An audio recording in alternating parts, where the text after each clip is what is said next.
లంకాయాం శాంకరీదేవి కామాక్షి కాంచికాపురే ప్రద్యుమ్నే శృంగళాదేవి చాముండి క్రౌంచపట్టణే అలంపురే జోగులాంబ అంటూ ఆది శంకరాచార్యుల వారు చెప్పిన ప్రకారం అష్టాదశ శక్తిపీఠాలలో 5వ శక్తిపీఠం అలంపురం జోగులాంబ శక్తిపీఠం. అలంపురం ఆంధ్రప్రదేశ్లోని శ్రీశైలం సమీపంలోని ప్రాచీన క్షేత్రం. అది కేవలం ఒక దేవాలయం కాదు, ఆధ్యాత్మిక ప్రాధాన్యత, చరిత్ర కలిగిన అద్భుతం.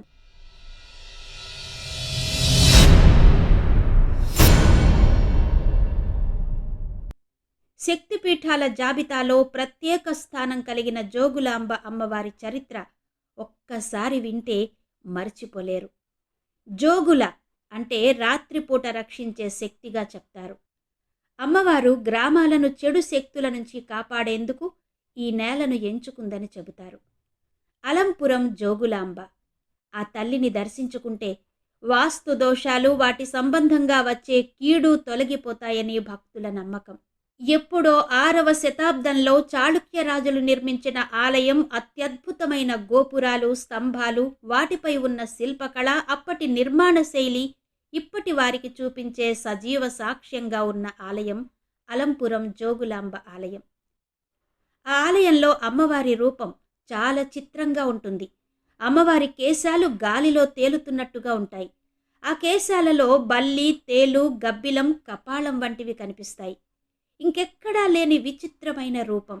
అత్యంత ఉగ్ర రూపంలో ఉండడం వలన అమ్మవారిని గతంలో ఓ కిటికీ ద్వారా చూసేవారట.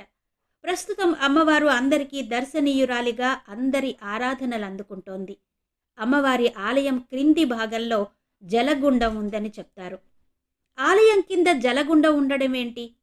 జోగులాంబ అమ్మవారు వాస్తు దోషాలను, గృహ దోషాలను పరిహరిస్తుందా? అష్టాదశ శక్తిపీఠాలలో 5వదైన అలంపురం జోగులాంబ చరిత్ర, ఆలయ విశేషాలు ఈ వీడియోలో తెలుసుకుందాం. జోగులాంబ అమ్మవారి పూర్వ రూపం ఎందుకంత భయంకరంగా ఉంటుంది? అసలు జోగులాంబ అమ్మవారి రూపం ఎందుకంత విచిత్రంగా ఉంటుంది? ఈ వీడియోలో ఇంకా చాలా విశేషాలున్నాయి. అందుకే వీడియోని ఎక్కడ స్కిప్ చేయకుండా చూడండి. ముందైతే లేట్ చేయకుండా ఓ లైక్ అయితే ఇచ్చేయండి. లైక్ చేశారు కదా? అలాగే మీరు లైక్ చేయగానే హైప్ అనే ఆప్షన్ వస్తుంది, హైప్ చేయండి. హైప్ చేయడం వల్ల ఈ వీడియో మరింత మందికి చేరే అవకాశం ఉంది. అలంపురం జోగులాంబ అమ్మవారి ఆలయ విశేషాలు, మరెన్నో రహస్యాల గురించి మిగిలిన చాలా మంది తెలుసుకునే అవకాశం ఉంది. సో మరి లైక్ చేయడం, హైప్ చేయడం మాత్రం మర్చిపోవద్దు. ఇక వీడియోలోకి వెళ్ళిపోదాం, పదండి. అలంపూర్ తెలంగాణ రాష్ట్రం, జోగులాంబ గద్వాల జిల్లా, అలంపూర్ మండలానికి చెందిన ఓ గ్రామం. చారిత్రక ప్రాధాన్యం కలిగిన ప్రదేశం అలంపూర్లో వెలిసింది జోగులాంబ అమ్మవారు. ఈ ఆలయమే 5వ శక్తిపీఠం. జోగులాంబ అమ్మవారు వెలిసిన ఈ అలంపురాన్ని పూర్వం హలంపురం, హఠంపురం అని పిలిచేవారు. అదే క్రమంగా అలంపురంగా రూపాంతరం చెందింది. ఇక్కడ సతీదేవి ఖండిత శరీర భాగాలలో పై దవడ పడిందని చెప్తారు. సాధారణంగా కింది దవడ కంటే పై దవడ కాస్త వేడిగా ఉంటుంది కనుక అమ్మవారు ఇక్కడ రౌద్ర స్వరూపిణిగా ఉంటుంది. అమ్మవారి ఉగ్ర రూపాన్ని శాంతింపచేసేందుకు ఆలయం కింది భాగంలో జలగుండం ఏర్పాటు చేశారు. ఈ అమ్మవారు యోగులు, ఉపాసకులకు కల్పవల్లిగా చెప్తారు. అందుకే పూర్వం అమ్మవారిని యోగులాంబ, యోగాంబ అని కూడా పిలిచేవారట. కాలక్రమంలో ఈ పేరు జోగులాంబగా స్థిరపడిందని ప్రతీతి. ఇప్పటికీ కూడా ఏడాది పొడవునా సుదూర ప్రాంతాల నుంచి సాధకులు, యోగులు ఈ క్షేత్రాన్ని దర్శిస్తూ ఉంటారు. ఆలయాల నగరంగా చెప్పే పరమ పావనమైన అలంపూర్ క్షేత్రంలో జోగులాంబ అమ్మవారు మహా తేజోవంతంగా దర్శనమిస్తారు. ఒకప్పుడు జోగులాంబ అత్యంత ఉగ్ర స్వరూపంతో ఉండేదట.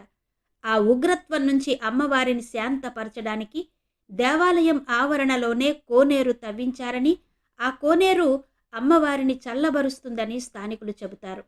అమ్మవారి ఉగ్రత్వాన్ని తగ్గించి శాంతరూపిణిగా మార్చేందుకు 9వ శతాబ్దంలో జగద్గురువులు శ్రీ ఆది శంకరాచార్యుల వారు ఇక్కడ శ్రీచక్రాన్ని ప్రతిష్ఠించారని ఓ కథనం. ఇతర ఏ దేవతలకు లేని విశిష్టత ఈ జోగులాంబ అమ్మవారి రూపానికి ఉంది. అమ్మవారి కేశాలు అంటే జుట్టు గాలిలో తేలుతున్నట్టుగా ఉంటుంది. అందులో బల్లులు, తేళ్లు, గబ్బిలాలు కనబడతాయి. తలపై కపాలం కూడా ఉంటుంది. అమ్మవారి రూపం అలా ఎందుకుంటుంది అన్న విషయానికి వస్తే, దానికి అక్కడి పూజారులు ఒక కథనాన్ని చెప్తారు. ఎవరి ఇంట్లో అయినా జీవకళ తగ్గితే అమ్మవారి కేశాల్లో బల్లుల సంఖ్య పెరుగుతుందట. ఆ కళ మరింత క్షీణిస్తే అక్కడికి తేళ్లు చేరుతాయట. ఆ తర్వాతి దశ అక్కడికి గబ్బిలాలు చేరడం.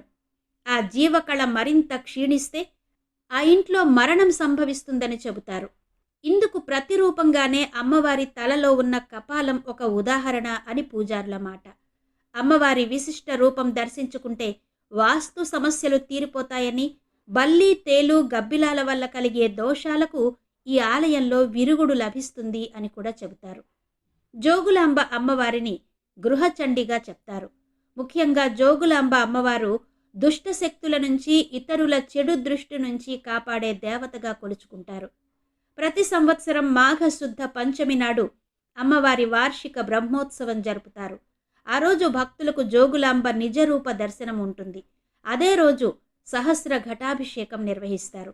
ఇక ఆలయ నిర్మాణం విషయానికి వస్తే, అలంపూర్లో సాధారణ శకం 6వ శతాబ్దంలో చాళుక్య రాజులు ఈ ఆలయాన్ని నిర్మించినట్టు చెప్తారు.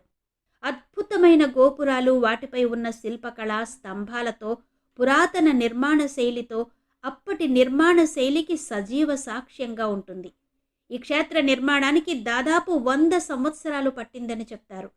మౌర్యులు, శాతవాహనులు, బాదామి చాళుక్యులు, రాష్ట్రకూటులు, కళ్యాణి చాళుక్యులు, కాకతీయులు, విజయనగర రాజులు, సుల్తానులు ఈ ప్రాంతాన్ని పరిపాలించినట్టు శాసనాలు చెబుతున్నాయి.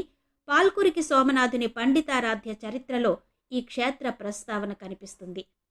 చారిత్రక ఆధారాలను బట్టి జోగులాంబ ఆలయాన్ని మొదట 6వ శతాబ్దంలో బాదామి చాళుక్యుడైన రెండో పులకేసి నిర్మించాడు. 14వ శతాబ్దంలో బహమనీ సుల్తాన్ ఈ ఆలయంపై దాడి చేసి ధ్వంసం చేశారు. అయితే పూజారులు జోగులాంబ అమ్మవారు, ఆమె శక్తి రూపాలైన చండీ, ముండీల విగ్రహాలను బాలబ్రహ్మేశ్వర స్వామి ఆలయంలో దాచిపెట్టడంతో వాటికి ఎలాంటి నష్టం వాటిల్లలేదు. ఆ విగ్రహాలకు కొన్నాళ్లు అక్కడే పూజలందించారు. అలా దాదాపు 615 సంవత్సరాలు అమ్మవారిని ఒక చిన్న గుడిలో పెట్టి పూజలు నిర్వహించారు.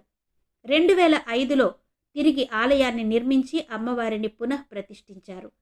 సంవత్సరానికి ఒకసారి అమ్మవారి నిజరూప దర్శనం ఉంటుంది. అప్పుడు భక్తులు వేల సంఖ్యలో అమ్మవారిని దర్శించుకుంటారు.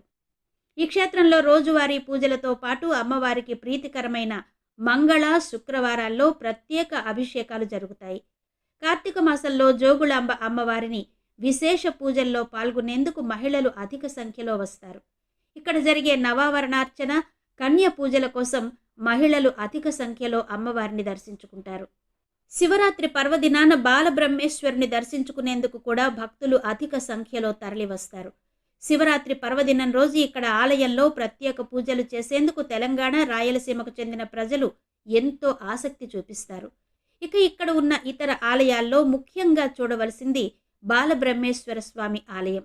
ఇక్కడి బాలబ్రహ్మేశ్వర లింగాన్ని సాక్షాత్తు బ్రహ్మదేవుడు ప్రతిష్ఠించాడని, ఈ ఆలయాన్ని రససిద్ధులు నిర్మించారని స్థల పురాణం చెబుతోంది. అలంపురంలోనే బ్రహ్మ ప్రతిష్ఠించిన 9 ఆలయాలున్నాయి. వీటినే నవబ్రహ్మ ఆలయాలంటారు. అవి తారక బ్రహ్మ ఆలయం, స్వర్గ బ్రహ్మ ఆలయం, పద్మ బ్రహ్మ ఆలయం, బాలబ్రహ్మ ఆలయం, విశ్వబ్రహ్మ ఆలయం, గరుడ బ్రహ్మ ఆలయం, కుమార బ్రహ్మ ఆలయం, అర్క బ్రహ్మ ఆలయం, వీరబ్రహ్మ ఆలయం. వీటికి 1400 సంవత్సరాల చరిత్ర ఉంది. అయితే ఈ ఆలయాల్లో శివలింగాలే కొలువు తీరి ఉంటాయి. అయితే ఈ శివలింగాలు కొలువు తీరిన ఈ ఆలయాలను బ్రహ్మ ఆలయాలు అని ఎందుకు పిలుస్తారో తెలిపే ఆధారాలు మాత్రం మనకు కనబడవు. కానీ బాలబ్రహ్మదేవుడు తపస్సు చేసి లింగాన్ని ప్రతిష్ఠించినందున బ్రహ్మేశ్వరుడు అని పేరొచ్చినట్టుగా చెబుతారు. ఈ బాలబ్రహ్మేశ్వర ఆలయంలో మూల విరాట్ అయిన స్వామివారి లింగం రుద్రాక్షలతో రూపొందించిన అద్భుత లింగం. భక్తులు ఎంత నీటితో అభిషేకం చేసినా ఒక్క నీటి బిందువు కూడా బయటకు రాదని చెప్తారు. ఇక్కడి లింగం పైభాగం ఆవు గిట్ట ముద్రతో కనిపిస్తుంది. ఒకప్పుడు ఈ క్షేత్రంలోనే జమదగ్ని మహర్షి ఆశ్రమం ఉండేదని చెబుతారు. ప్రధాన ఆలయ ప్రాంగణంలో శ్రీకృష్ణదేవరాయలు నిర్మించిన సూర్యనారాయణ స్వామి ఆలయం, నరసింహస్వామి ఆలయం ఉంటాయి. ఇక్కడి పాప వినాశన తీర్థంలోని గదాధర విగ్రహ సన్నిధిలో శ్రాద్ధ కర్మలు ఆచరిస్తే విశేష ఫలితం లభిస్తుందని కూడా చెబుతారు. అలంపూర్ జోగులాంబ దేవాలయం సమీపంలోనే పురావస్తు ప్రదర్శనశాల ఉంది. దీనిని 1952లోనే ఏర్పాటు చేశారు. ఇందులో క్రీస్తు శకం 6వ శతాబ్దం నుంచి 12వ శతాబ్దం మధ్య కాలానికి చెందిన అనేక వస్తువులు ఇక్కడ భద్రపరచబడ్డాయి. ఉదయం 10:30 గంటల నుంచి సాయంత్రం 5 గంటల వరకు దీనిని సందర్శకుల కోసం తెరిచి ఉంచుతారు. ఇక క్షేత్రంలో బస విషయానికి వస్తే అలంపూర్ చిన్న ఊరు కాబట్టి వసతి సౌకర్యాలు కాస్త తక్కువగానే ఉంటాయి. అలంపూర్లో అమ్మవారిని దర్శించుకుని తిరిగి కర్నూలు వెళ్ళి అక్కడ బస చేయడం మంచిది.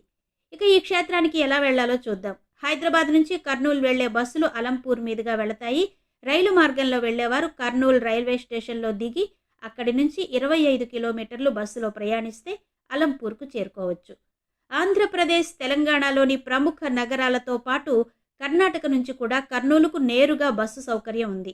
ఇవి 5వ శక్తిపీఠం అలంపూర్ జోగులాంబ అమ్మవారి ఆలయ విశేషాలు.